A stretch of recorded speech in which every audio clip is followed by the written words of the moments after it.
Assalamualaikum warahmatullahi wabarakatuh. Berjumpa kembali pemirsa dengan acara berwirausaha bersama teman-teman Fakultas Ekonomi dan Bisnis Islam IAIN Ponorogo. Alhamdulillah pada hari ini saya berada di Jalan Budi Utomo nomor 38, ya tepatnya dari kampus IAIN Ponorogo kampus 1 itu ke timur, ya kurang lebih 1 km ke rumahnya Mas Santoso. Ya, nah ini Mas Santoso ini adalah salah satu figur kita hari ini yang akan kita liput mengenai wirausaha yang telah dilakukannya. Mas Santoso ini punya percetakan, namanya apa Mas? Langgeng Sentosa Printing. Langgeng Sentosa Printing. Beliau nanti akan bercerita, ya Mas Santoso akan bercerita tentang bagaimana dia membangun usaha sampai dengan saat ini, gitu ya. Jadi sebelumnya saya perkenalkan bahwa Mas Santoso ini adalah mahasiswa Ekonomi Syariah FEB IAIN Ponorogo semester 8 sudah menyusun proposal dan dia akan segera skripsi dan lulus. Tapi ini saya di ruang kerjanya Mas Santoso, di percetakan yang dia rintis mulai dari awal kuliah. Nah, silakan Mas Santoso untuk memperkenalkan diri, gitu ya. Rumahnya mana dan sekarang aktivitasnya apa gitu di percetakan. Silakan Mas. Terima kasih Pak Faruk. Sebenarnya Assalamualaikum warahmatullahi wabarakatuh. Waalaikumsalam. Perkenalkan, nama saya Santoso. Jadi memang sebutannya pendek, tidak ada nama panjangnya ya. Saya asli dari Pacitan Pak Faruk. Oh, Pacitan ya. Desa Ketro, Kecamatan Tulaan. Jadi itu tempatnya juga pelosok gitu. Dan saya akhirnya dulu dari awal tahun 2013 itu berniat untuk mencari ilmu. Saya pergi ke Ponorogo, Hijrah gitu ya. Dari Pacitan ke bahasanya Ponorogo. hijrah teman-teman ya. Itu saya dulu ikut orang tua asuh dan kebetulan saya ditempatkan di masjid jadi marbot, jadi tukang adzan, tukang bersih itu. Kemudian saya masuk SMK hingga kerja itu saya juga masih di masjid itu.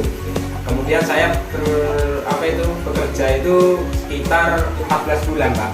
Jadi setelah SMK itu ya Mas? Iya, 2016 saya lulus.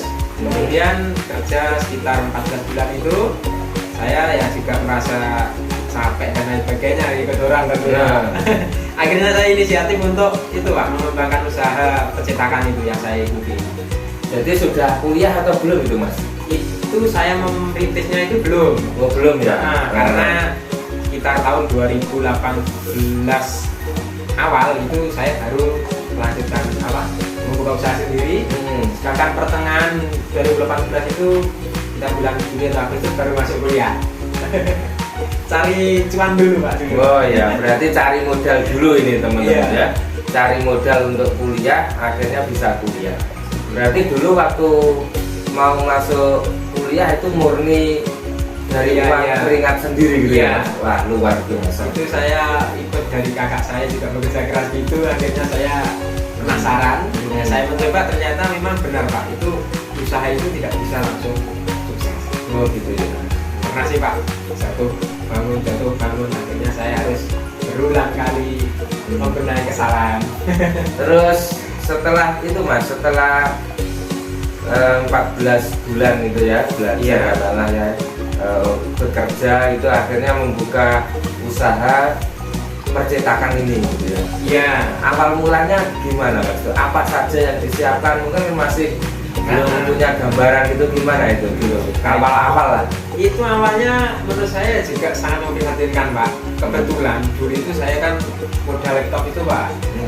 Itu yang paling utama karena saya bukannya dulu awalnya cuma jasa desain, jasa edit apa itu Mas? Edit seluruh editan di percetakan kayak ngedit banner. Kemudian yang sering kegiatan itu kan dulu teman-teman SMK itu ID card, kalung itu, saya ngedit desainnya, kemudian cetaknya bisa cetak sendiri, bisa sekalian cetak. Itu saya modal laptop itu istilahnya itu kayak ke teman itu Pak, ada yang teman membutuhkan dana uang, dia punya laptop, konfirmasi sama saya, akhirnya itu tukar antara uang dengan laptop selama berapa bulan gitu. Gade ya. Semacam itu gade ya. Gade. Itu Jadi modalnya laptop gadean gitu ya.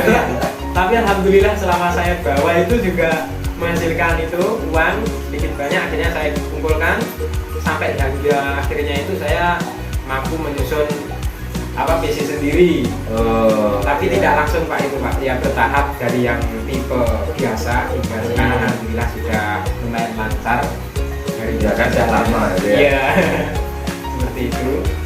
Dan menjadi motivasi saya itu kenapa kok saya bisa sampai sekarang mendirikan usaha ini dan masih berjalan. Dulu itu saya karena terkendala di keuangan saat ingin meraih pendidikan, bukan yang itu Pak.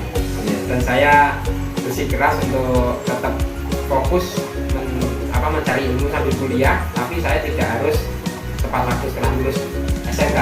Jadi saya harus kerja dulu dan akhirnya membuka peluang usaha itu, dapat istilahnya uang, baru saya gunakan untuk kuliah. Mas Santoso, ketika sudah kuliah itu kan berarti sudah mulai buka usaha ya itu ya? Iya.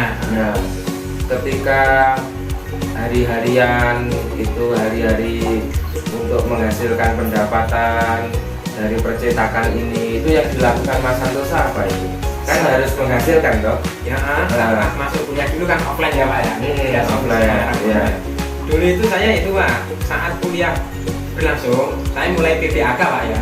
Kebetulan saya masuk, kan ada grupnya sendiri. Aspek gitu ya? Aspek.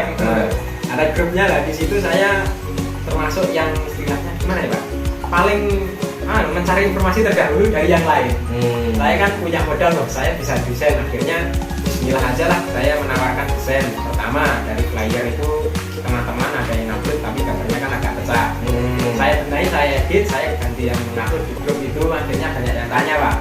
Berawal dari situ teman-teman cetak ID card dan sebagainya dengan resolusi yang tinggi kan. Saya hanya modal laptop tadi, tak edit, tak kasihkan saat PPAK besoknya. Berawal dari situ teman-teman menganggap saya itu berarti sana bisa mengedit segala editan lah istilahnya.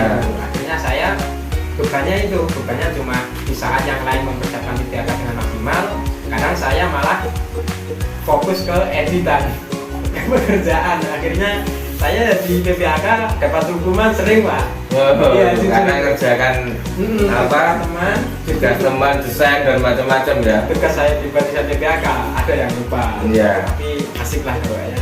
Nah oke. Berawal dari situ berarti Mas Santoso terkenal, wah ini kayaknya desain-desain, edit-edit bisa dipasarkan Mas Santoso gitu ya. Iya. Nah berawal dari itu berarti banyak teman-teman order gitu Mas ya? Iya, mulai kalau dulu ID card kan ada kalungnya itu. Teman-teman nggak tahu belinya di mana, ya udah besok saya belikan, sampai tinggal ganti uangnya aja. Dari situ muncul ilmu promosi saya. Ke teman-teman saya tawarkan gitu. Oke. Terus sekarang ini yang ditangani apa saja Mas? Orderan lah, kalau orderannya apa? Iya, untuk sekarang saya tetap fokus kayak yang dulu Pak, cuma ada tambahan ya. Dulu itu untuk ID card kertas, sekarang sudah ID card PVC kayak KTP. Oh gitu ya sekarang. Detailnya vaksin gitu. Terus percetakan banner. Oh cetak banner ya itu ya. Nah, kayak spanduk-spanduk, kemudian acara di instansi itu kan pakai banner semua Pak. Kecuali yang pakai LCD ya Pak. Kemudian kayak itu kartu nama, kemudian stiker. Macam itu, dan masih banyak lagi kayak kalender juga melayani. Untuk kalender biasanya kan percetakan lain, mohon maaf ada yang mengatakan minimal sekian Pak. Di tempat saya kasih pelonggaran karena saya juga masih promo dan sebagainya. Saya usahakan cetak berapapun bisa. Oh udah luar biasa ini. Jadi melayani cetak berapapun bisa. Iya. Nah terus selain itu ini ada sablon kaos Pak. Sablon kaos juga ya. Untuk sablon kaos sekarang kan udah zamannya anak-anak itu suka gambar kemudian disablon di kaos Pak. Nah dulu juga ya saya memprediksi tempat-tempat lain itu ada batas minimalnya, akhirnya saya harus melobi ke teman-teman, ke tempat yang lain, bahkan instansi itu saya tawari Pak. Ya sama prinsipnya, tidak harus sambalnya, satuan pun bisa Pak. Oke. Nah, untuk harga nanti menyesuaikan budget Menyesuaikan. bisa. Oke, jadi berarti stempel juga melayani Mas ya? Oh iya, Pasang ada stempel gitu ya? stempel juga ini alhamdulillah sudah bisa ditunggu Pak. Sudah bisa ditunggu ya? Iya. Punya mesin sendiri. Jadi alhamdulillah ini pemirsa bahwa Mas Santoso ini ternyata sudah banyak melayani percetakan. Jadi mulai dari kalender, stempel, kaos gitu ya, dan juga ID card begitu, dan berbagai macam hal gitu ya, utamanya terkait dengan percetakan gitu. Kalau misalkan, nah ini dukanya itu Mas. Oh iya, itu kan juga ini tadi kan yang diceritakan proses ya. Nah, itu dukanya gimana Mas? Pernah nggak terjadi gagal proyek atau apa begitu? Ya, istilahnya itu bukan gagal proyek tapi apa ya? Itu tadi duka seorang percetakan istilahnya. Saya itu kebetulan gini Pak, dulu awal merintis itu dapat orderan. Nah, saya dapat komplain dari customer saya karena kesana tidak sesuai. Saat itu kebetulan kan saya mengerjakan dengan teman-teman apa yang saya anggap partner saya. Nah, sebelum saya kirim, biasanya saya cek kok itu kebetulan tidak. Langsung ngirim relasi saya tadi, udah langsung kirim aja ke lokasi ini. Nah, dari sana tidak ada cross check dari saya, akhirnya komplain dikembalikan Pak. Itu untuk name tag nama dada. Kebetulan pesannya itu ya lumayan banyak sih Pak, habis uang hampir sekitar 800.000 ya. Oh gitu ya? Iya. Akhirnya balik itu Mas? Dikembalikan udah tak terima aja. Yang penting kan prinsip saya kalau itu tidak saya ganti, nama saya kan yang jelek perusahaan. Akhirnya udah Pak, tidak apa-apa saya ganti yang baru. Besoknya lagi setelah beberapa hari saya ganti dengan kondisi kualitas yang lebih bagus dari yang awal. Berarti sampai ganti gitu ya Mas? Iya. Sebenarnya itu saya dapat untung sekitar katakanlah kalau diuangkan itu sekitar 400.000, akhirnya saya minus sekitar 300 sampai 400.000. Oh iya. Jadi pernah terjadi tragedi name tag-nya ditolak ini. Iya. Tapi tidak apa-apa, namanya pebisnis kan juga seperti itu juga. Nah terus Masan, ini saya tidak tanya nominal gitu ya. Oh iya, tanya ini aja. Apakah ketika Mas Santoso membangun percetakan ini mencukupi untuk biaya kuliahnya Mas? Alhamdulillah kalau dikatakan mencukupi itu alhamdulillah cukup, dan bahkan masih menyisihkan uang saku Pak. Wow, dapat uang saku juga ya? Contohnya kan untuk keseharian saya melayani COD Pak. Untuk uang BBM, bensin dan sebagainya itu udah ada dan masih bisa menyimpan untuk beli istilahnya es, beli itu. Oh iya ya. Terus untuk perkuliahan dan untuk kontrak ini kontrak sudah di kontrak rumah gitu ya, untuk perkuliahan sambil nanti semoga saja segera selesai nih ya Mas ya.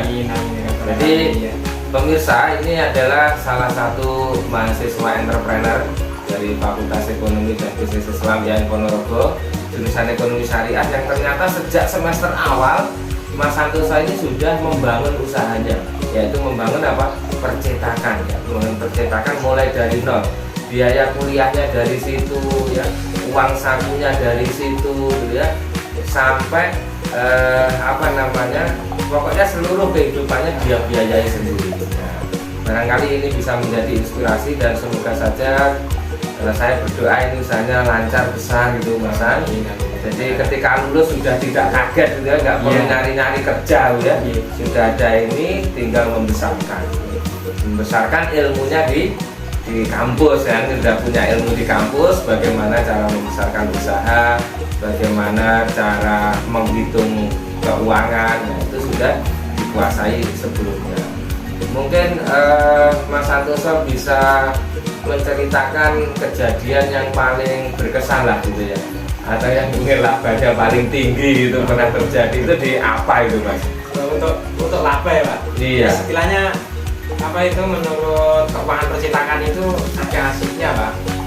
Asiknya itu yang jelas di keuangan. Kalau seandainya kita itu sedang naik gaul istilahnya, laba itu lumayan cepat Pak. Sehari 2 hari minimal kita cetak kertas itu aja sehari harus mendapatkan 50 sampai 100 ribu itu ringan. Gitu Cuma ya. dikala nanti sedang paceklik istilahnya. Nah, kayak ada kekeliruan, bahkan customer itu tidak ada pesanan karena katanya takut kalau bertemu ada COVID ya, pandemi itu virus lumayan menjerat keuntungan. Cuma akhirnya saya harus mencetak strategi baru. Saya harus promosi online. Oh gitu ya. Untuk antisipasi ini saya promosi online, Pak. Onlinenya hanya via WA dan Instagram. Mungkin teman-teman bisa cek Instagram Langgeng 22 Sentosa gitu ya. Langgeng 22 Sentosa. Jangan lupa itu. Ya follow. Itu. Nah, untuk produk-produk saya ada yang sudah saya upload di situ. Untuk yang mau tanya-tanya atau menginfoin silakan. Nah, dari situ kan Pak, gini. Saya itu penghitungannya masih manual Pak. Untuk para pemasukan gitu.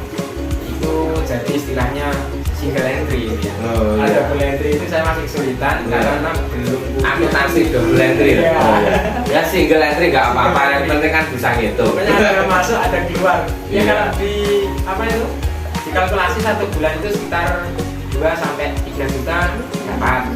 Nah itu nanti termasuk terpotong untuk biaya kontrak, biaya perawatan, dan sebagainya nanti sekitar 1 juta sampai 2 jutaan masih. Alhamdulillah lumayan ya kerja dari rumah ya. Cuma ya namanya wirausaha kadang naik kadang turun itu wajar. Saya kira itu Mas Santoso untuk ngobrol-ngobrol kita kali ini. Dan pemirsa, ini sekali lagi Mas Santoso ini bisa menjadi inspirasi bagi kita bagaimana ketika kita masih kuliah kita sudah juga bisa belajar wirausaha. Dan sudah tepat sekali jurusannya di ekonomi syariah ya di Fakultas Ekonomi dan Bisnis Islam UIN Ponorogo. Dan insya Allah nanti kita akan bertemu kembali dengan beberapa wirausaha lain gitu ya, wirausaha muda yang akan menginspirasi kita untuk selalu terus berkarya dan bisa mandiri hidup dari keringat sendiri. Terima kasih. Assalamualaikum warahmatullahi wabarakatuh.